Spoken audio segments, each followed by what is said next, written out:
Welcome to LifePoint TV. I'm Pastor Del Phillips, and I'm glad that you joined us for our LifePoint broadcast, Your Path to Real Life.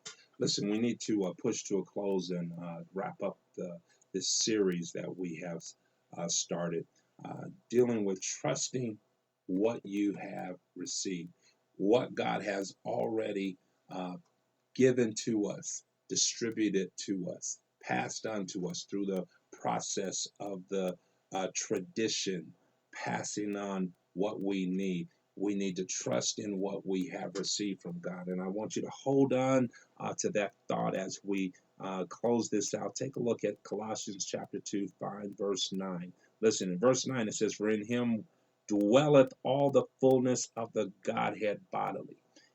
This is important for us to note that when Jesus was made flesh, dwelt among us, the Bible says in John's Gospel, chapter 1, that the Word was made flesh and had its place of residence among us.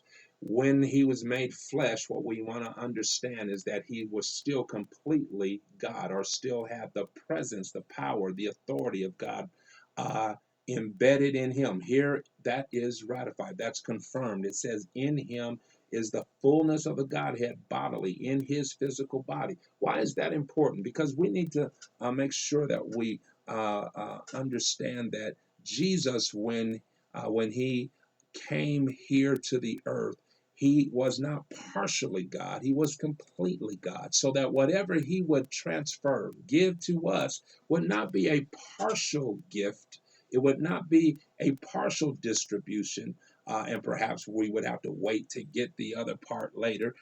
It was a complete distribution. He was complete. He had the fullness of the Godhead in him. So whatever he gives to us is also going to be a complete gift. We don't want something from God that's not full or complete or in its entire form. That's important because verse 10 says, "And ye are complete in him." Uh, we are complete in him because he was completely God. We are fulfilled in him because in him the fullness of the Godhead was present. So I'm complete because what I have received from him was also complete. So that complete gift of God makes me complete. To this extent, watch this. We are complete in him, which is talking about Jesus, the head of all principality and power. In other words, uh, there is nothing above him.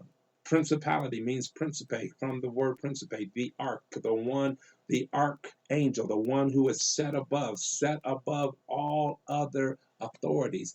What we have received comes from the one who is the head of all, look at that, all principalities, set above all other powers and authorities. Verse 11, in him also ye are circumcised with the circumcision made without hands, and putting off the body of sins. Look at that, putting off the bodies of sin and of the flesh by circumcision of Christ. The circumcision that Paul is referencing here is not bodily circumcision, as was the practice of the Jews, but it is the circumcision of the heart, the flesh of the heart. Let me describe it this way. The practice of circumcision was intended to cut away the tissue around the male organ that was not necessary, unneeded, in order to reveal that which is necessary.